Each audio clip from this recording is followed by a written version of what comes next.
So, from 5.1 to 5.6, we've been getting some building blocks.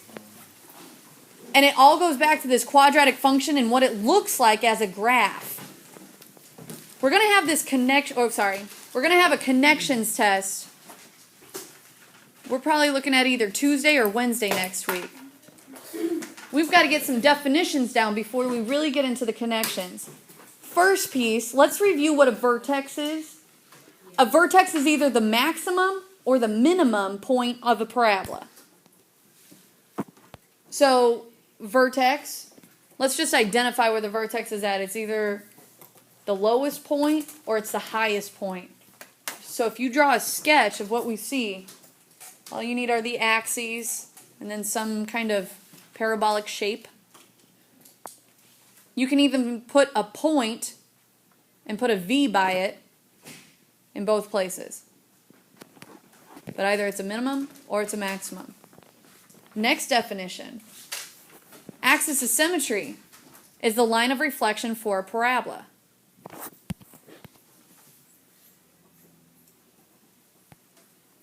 And the axis of symmetry should always run through your vertex.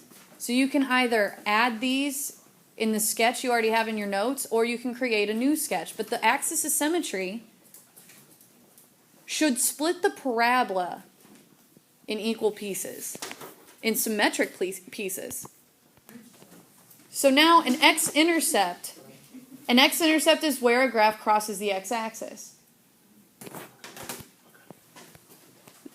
So this means, algebraically, it's a point where the y-coordinate is 0. This is what we forget all the time.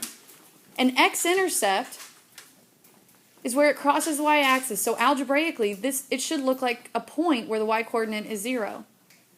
So in these graphs, where do I cross the x-axis? Maybe darken some points. You could either do it in the same sketch you've been having or create new sketches and identify where you're crossing the x-axis. Y-intercept. A y-intercept is where the graph crosses the y-axis.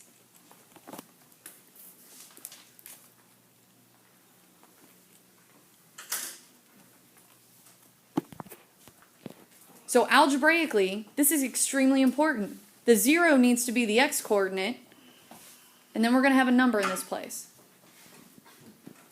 And then we're going to show it in this picture of the location. I put it in red. Sometimes the y-intercept is different, but notice in this second picture, sometimes the y-intercept is in the same place as the x-intercept was. I don't know if you saw that. If I go back, notice how it was blue? Changes to red. They share. End behavior. We've never described it as end behavior before. We always discussed it as an A, or like the leading coefficient. But end behavior describes how the graph behaves at extremities. And I'll talk about what extremities means. If you have parabolas like the following, end behavior literally means what is it doing in the end? But the way we describe it is in the following manner. As x approaches negative infinity, so as x goes left, where's the arrow going? The arrow's going up, so that means the y is going up. So we're going to represent that as y going to positive infinity. Y approaches positive infinity. I could either put a plus sign there or just put infinity. You've got to go the other way too. As you move right, or as x goes to positive infinity, so as x is going to the right, where's the arrow going? Up. So y is going to positive infinity. This is new notation. So out of everything, this is probably the most new piece of today. Is how to write end behavior. So as x goes left, or as x goes to negative infinity, now our arrow's going down. So as x approaches negative infinity, y is approaching negative infinity because it's going down. And we look at the other end, because this is called end behavior, what's happening at the extremities. The other end, as x goes to positive infinity, where's the arrow going? As x goes to positive infinity, or as we move to the right, y is approaching negative infinity. We're going to use this type of end behavior not only for quadratics where we're at now, but we're going to use this also when we move on from quadratics. Reviewing, okay, so let's just go over this connections test, what it's going to entail. You're going to have to find each one of these. I give you an equation. I give you y equals 2x squared plus 3x minus 4 or something. And your job will be to find the vertex, axis of symmetry, x-intercepts, y-intercepts, and end behavior. Using the little bits and pieces we've talked about from 5.1 up to 5.6. And we're going to practice this the next 3 days. Or 4, depending how long it takes. Let's just look at the vertex piece. Let's just look at how we found the vertex if it was in one of these forms.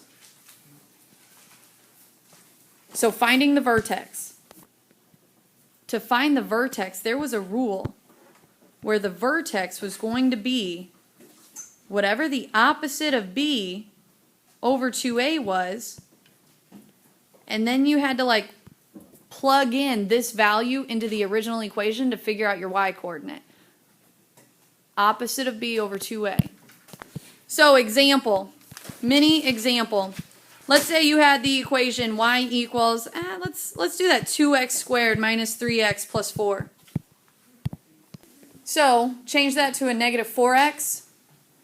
So we're having y equals 2x squared minus 4x plus 4. If this was the equation you're given, you're going to find the vertex by figuring out the x-coordinate is supposed to be the opposite of b over 2a.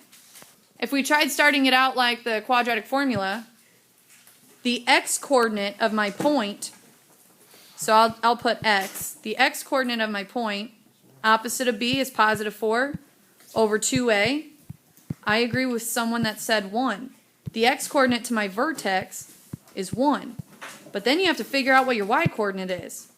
You've got to plug 1 into the equation. You've got to take 2 times 1 squared minus 4 times 1 plus 4. So the vertex of this point would be 1, 2. If your equation starts out with something being in vertex form, we found the vertex by just whatever's in h's position, we took the opposite sign. So if h is negative in the equation, we're taking the opposite sign, and then we kept k sign. For example, let's say your equation y equals 2 times x minus 3 squared plus 4. The first thing in this connections test is to find the vertex. So to find the vertex, vertex will be the opposite of whatever's in the h position, 3.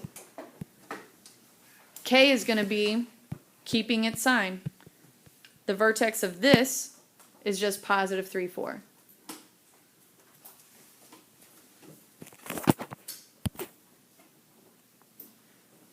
There is not going to be any homework tonight.